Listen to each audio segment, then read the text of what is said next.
Ganda umaga po, Tito Sen. Yes, sir. Magandang umaga.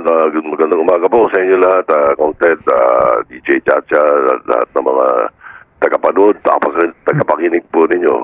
Akala ko si Erap itong kausap. Kagigising. Good morning. Anyway, Tito Sen, ito po muna. Nababanggit po ninyo, no, bago itong aking follow-up question, nababanggit po ninyo, no, na may duda kayo kung makakatawid itong impeachment trial ni VP Sara from the 19th to 20th Congress. Ano po ang inyong katwiran kung bakit po mukhang malabo makatawid?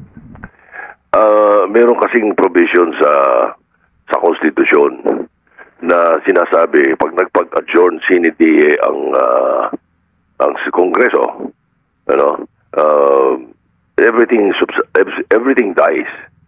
Wala, maliwanag yun eh, kasi pagka sinabing adjourn CNDA, which means without pay, Section 15 ng Konstitusyon, Article 6 maliwanag yun eh, na titigil lahat eh. As a matter of fact, kailangan yan, isasubmit na eh.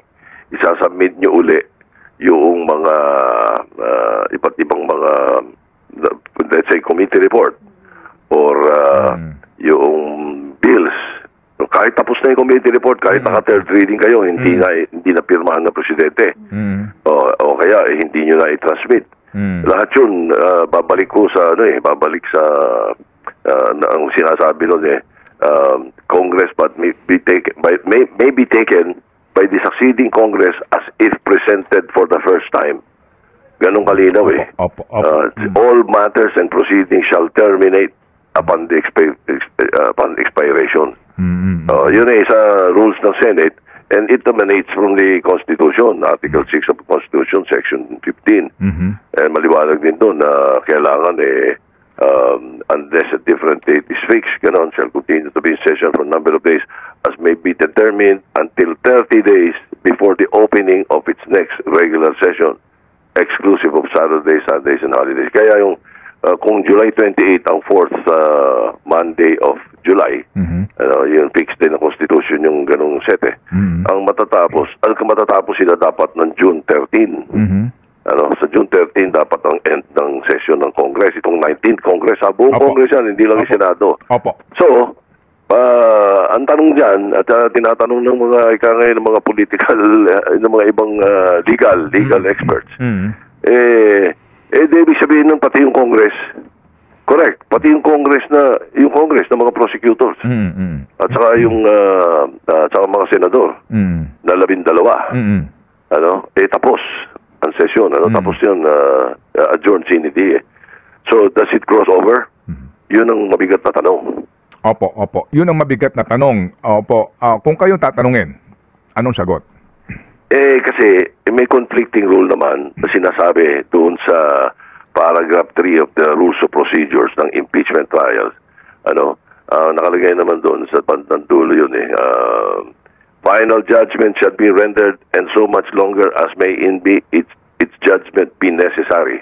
It shall continue in session from day to day. Ganun eh. So, ibig sabihin ito, hanggang katapusan to, kailangan tapusin. So, ito namang Senate, itong impeachment rules, ay emanated from the Senate. As a matter of fact, ako principal, ako author nun eh. Ako chairman ng Committee on Rules noong gawin yung Corona impeachment eh. Kaya ako talaga gumawa nito eh. Kaya ako nagtatanong sa sarili ko kung paano ang solusyon dito sapagkat nagiging hindi akalain eh. Hindi naman namin akalain, wala naman may akala na may magkakaroon ng impeachment na aabuti ng adjourn CNDA. Opo. Dahil hindi nila tinalakay noong January 18 eh. Okay. Kaya nga ho kami tumawag sa inyo, Tito Sen, inyo nang nailatag yung kaninyo na mga kadahilanan kung bakit posibleng hindi makatawid. So kung kayo po ang tatanungin, ano ang cure? Is there a cure? May gamot ba dito para makatawid? Ang tingin ko, ang cure dyan, sa July 28, pag-resumption ng Senado, desisyonan ng Senado ng 20th Congress kung tuloy sila o hindi. Okay, opo. So, they decide for themselves. Opo.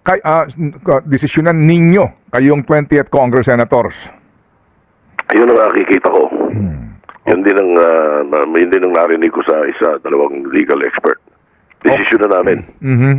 Pwedeng sabihin ngayon yan, pwedeng itong Congress ng 19 Congress, sabihin nila, kaso 12 sa kanila, mate-terminate. Oo nga, na-re-elect na yung iba doon sa kanila, but then that is a different Congress. And the decision should be done by the Senate, not by the Senate President. Pati yung rescheduling nila ng mga scheduling yan, dapat Senado yan. Hindi pa pwedeng Senate President lang ang nagde-decide. Dapat June 2, may magque-question yun sa mga incumbent senators na bakit hindi natin iti-take up pa rin? Hindi na nga natin tinake up last day noong January, February. Nahahawak mo natin yung transmission yan. Hindi natin tinake up. Bakit hindi nyo tinake up? Tatanungin. Dapat may magtanong sa kanila doon. Dapat may tumayo doon at hindi pa pwedeng unilateral decision lagi ng Senate President lang. Hindi ganun yun. Presiding officer lang ang Senate President. The Senate is the Senate. So, okay, dito muna sir sa sinasabi nyo na dapat desisyonan ng 20th senators, 20th Congress senators kung itutuloy ba o hindi. Ano yan? Kasi ang opening ng session ng SONA sa umaga kung magko-convene kayo. Tama?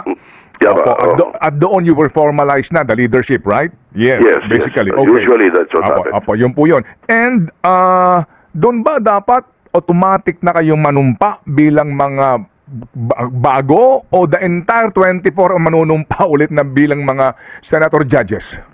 Ang una, kailangan manumpa yung bagong 12. Okay. Dahil yung 12 dati ay dating nanumpa na as senators. So itong bagong 12, whether sila ay dating senador o hindi, or sila ay member ng 19th Congress, kailangan mag-oath uli sa dito. Okay. Sa July 28, Pisano. Ngayon, although nakapag-oath na sila ng June 30, but then again, ritual sa Senado yun pagka bagong Congress So, ibig sabihin, yun muna yung oath. Ang tinatanong mo is mag-o-oath as in impeachment court? Opo, as senator judges. Baka magka-debate ka agad ng opisya niyan. Pagka gano'n ang desisyon na nila. Kailangan niya, nagkokokos yan problema, hindi raw sila nagkokokos. Sabi sa akin nila, Senator Tolentino, itong majority leader ngayon kailangan yun, kinokokos agad yun. Ano ba, desisyon naman natin to, mag-o-oath pa tayo, hindi muna tayo mag-o-oath as impeachment court. Desisyon lagi yan, dapat yan collegial. Dapat, yan, buong Senate na nagdidesisyon yan. So, majority rules. Bubutohan nila dapat yun. Okay, kasi nga po hindi rin natin alam, walang balita, ang gulo no? Nung una, June 2, yung oath-taking ng mga senator judges, yung pagbabasa ng mga articles of impeachment, pag-formalize ng pagtanggap ng Senado, mukhang nausad na naman ngayon sa June 11, so hindi rin natin sigurado. So, ngayon, Senator, dapat manumpa na itong kasalukuyang senador bilang senator judges sa impeachment trial. Definitely po, hindi ito man lang siguro masisimulan formally, maliban doon sa pagbabasta ng articles of impeachment. Pagtawid sa 20th Congress, mag-schedule ka agad ng panunumpa nung 12 na mga either re-elected o bagong senador bilang senator judges. Ganun po ang inyong sinasabi. Ang sinasabi ko po, mag-o-oath sila as senators. I see, okay. In the 20th Congress muna. Okay. Yung pag-oath as impeachment court judges, pwede na nilang desisyonan yun. Pero kung ako tatanungin, medyo debate ng araw na yun, baka abutin ng SONA yun. Okay, sige. So dapat yun, kinabukasan nila talakayin. I-calendar ka agad, kinabukasan. Oo, kinabukasan nila talakayin. Okay. So, kanin nyo itong cure na dapat, kinabukasan, magdesisyon na kayo kaagad kung kayo, as a collegial body, must continue with the trial. Ganun po yun. If they started in this June 13, oo, sagot sa tanong mo. Yeah, it's June 13, June 2 or June 3. If they constitute themselves as an impeachment court, when they resume on June 2 or June 3, whatever decision na nila, then, oo, sagot sa tanong mo. Andali. So, ang sinasabi po ninyo, dapat ngayong 19th Congress, bago mag-adjourn si NDIE, mapagdesisyonan na itong impeachment trial will proceed or must proceed sa 20th Congress? Paano po? Hindi.